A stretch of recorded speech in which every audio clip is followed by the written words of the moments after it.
What's up, guys? Welcome back to my channel. I did a rack and pinion on this Honda Accord. This is a V6 acura TL TSX 2003 and all the way up to 2011, I believe 2013.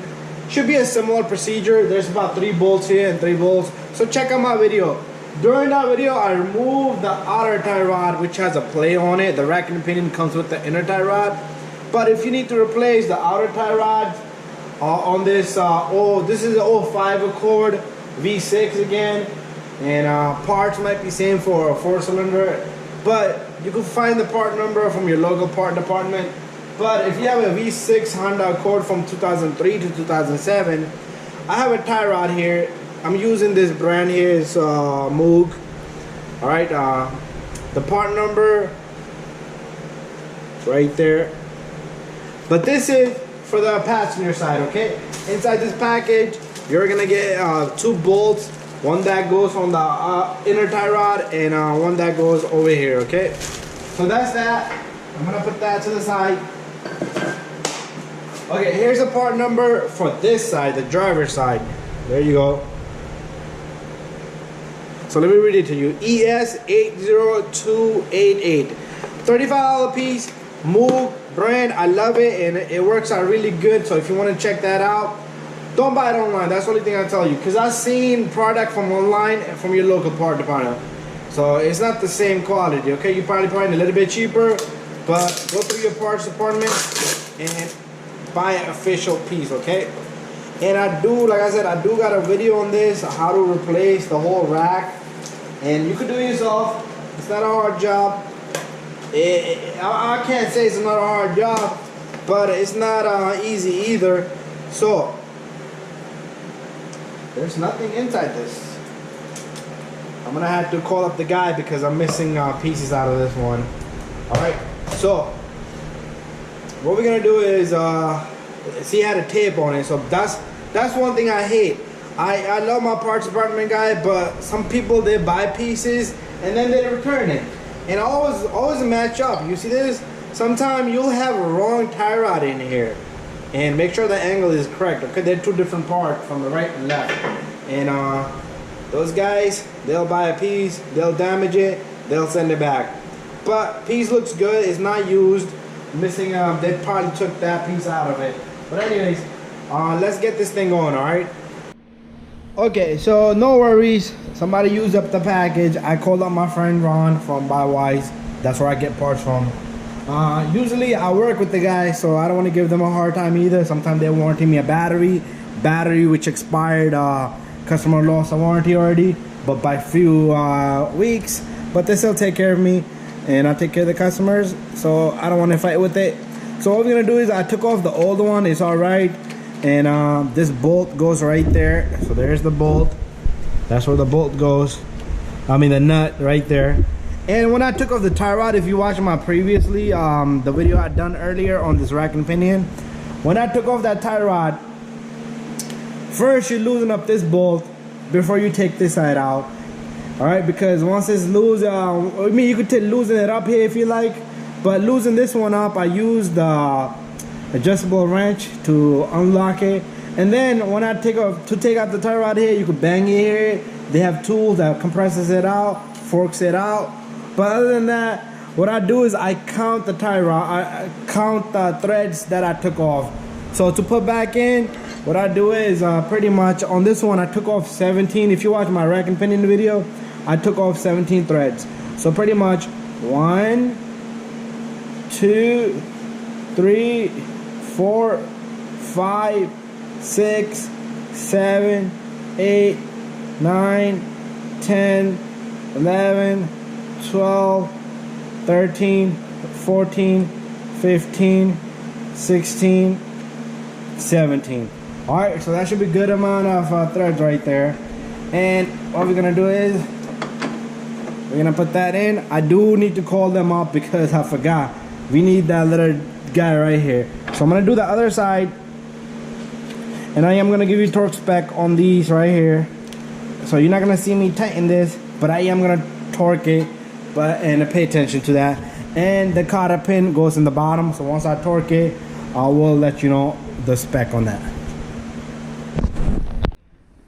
So this little guy is 32 foot-pound, and make sure you torque it and put the cotter pin in and fold the cotter pin. Just don't hurt yourself. This thing will go through your glove and the skin, and simply just fold it in. All right, and then this little guy that's missing, I'm gonna call him up. You just screw it in, okay?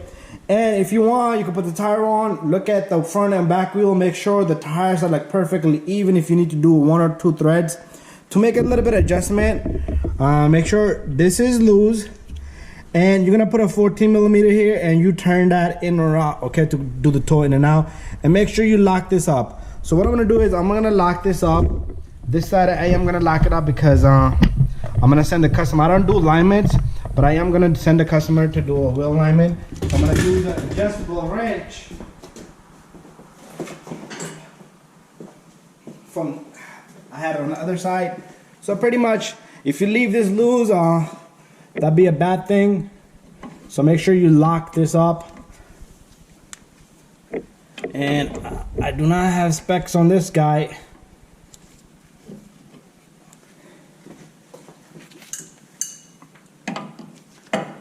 And we're gonna move on to the other side.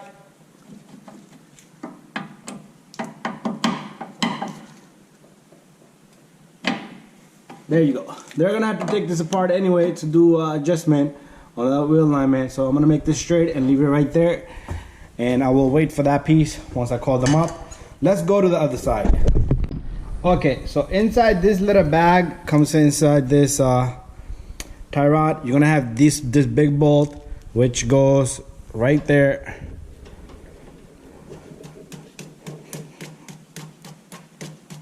All right, so on this side, I did 14 turns when I took this off. So when I took the old one off, it's 14 turns.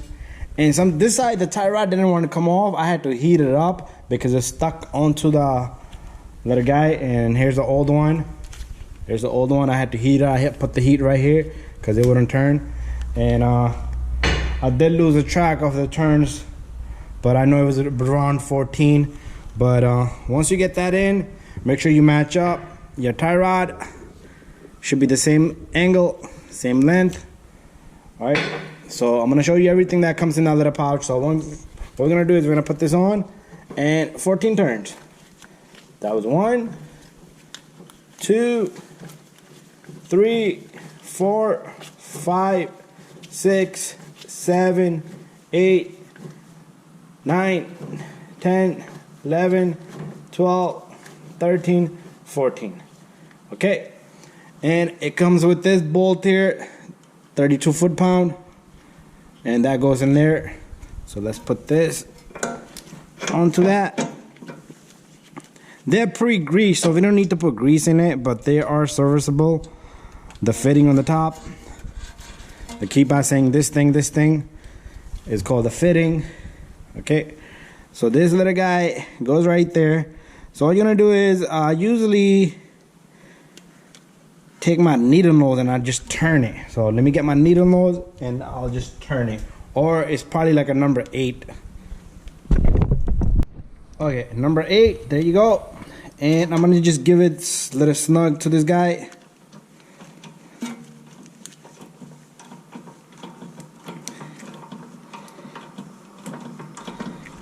Once it's flush, you can just stop, and that's it. Okay, so 32 foot-pound, I'm gonna tighten that, and then we'll put the cotter pin in. Okay, that's done, and here's the new cotter pin they give you inside the package. And sometimes you need to turn the bolt a little bit more because it'll go through the little holes, but this one is beyond that. Perfect. And we're gonna lock up this bolt right where it's at, and then we'll check the after I put the tires on. But I know definitely this side is off, so I am gonna have to turn it a little bit more. So this has to go probably maybe 3 more turns, and that should straighten this up. So what you're gonna do is you're gonna tighten this up, but I'm gonna leave mine loose because I need to adjust it. And once I have the tire on and I'm gonna adjust it. But you shouldn't have to adjust it because I had to change the racking pinion. Everything is completely off. It could be the racking pinion is a little bit this way because when I center it, but just pay attention to your tires. They should be perfectly straight if you look by eye, but this one doesn't look straight. Anyways, let's go further, and I need to mount 2 tires. I'm gonna make a video on that because customer bought tires and they leaked out. So there's the tires, and I know sometimes your local shop will not clean up the rim when they mount the tires, so I'm gonna be making a video on that. So anyways, thank you for watching, guys. Don't forget to subscribe, share, and like, and don't forget to send me a message if you guys have any questions.